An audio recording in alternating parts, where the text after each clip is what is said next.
I'm Edie Lush. I'm here in the Hub Culture studio. It's Davos 2020. I'm really pleased to be joined now by Adrian Lovett, President and CEO of the World Wide Web Foundation. Thanks for coming along. Thanks, Edie. Good to be here.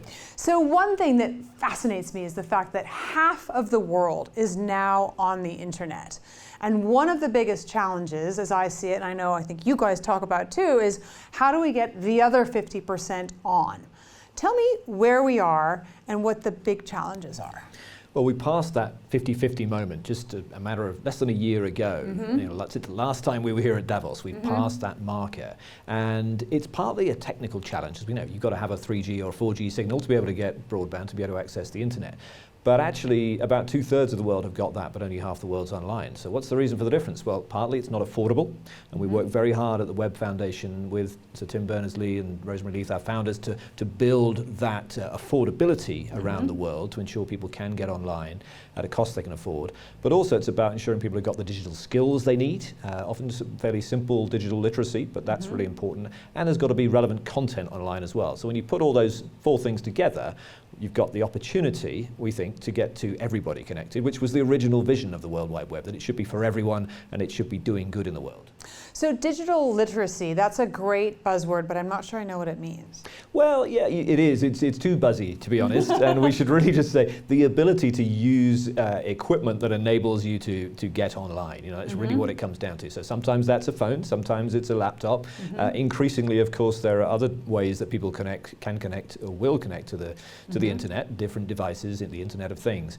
But really, it's just about being able to use the equipment that's put in our hands. So, for perhaps older people or people in rural areas in many parts of the world, that's just, being able to use a phone to send texts in a normal way.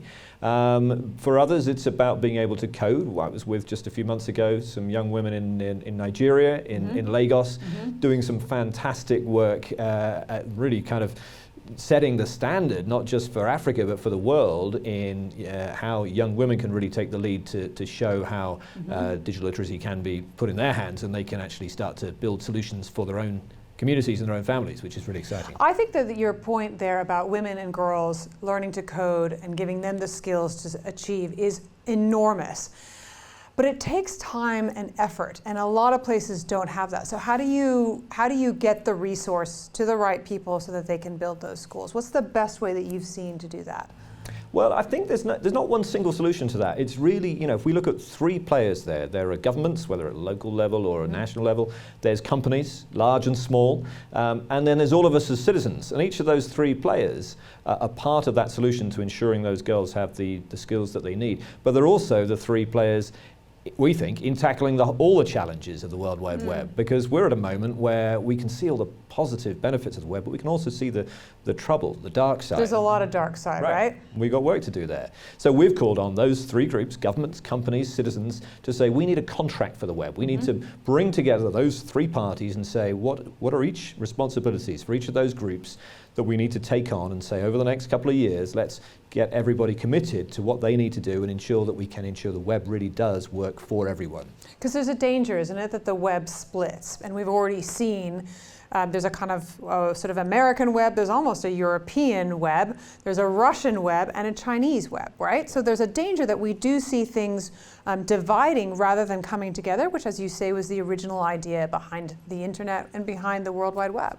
Yes, so I think it's responsible on all of us who have a vision of the web being an open space, a public space, and also a space that serves humanity. It's not here for misinformation, it's not here for hate, it's not here for harassment. For all of us who believe in that web, to build it or to rebuild it. And then, I guess we're quite happy with it being a competition. If that web is out there and available to people, then maybe that's the one that will win. But we've got to work hard to ensure that's the case. What's the World Economic Forum doing in this space?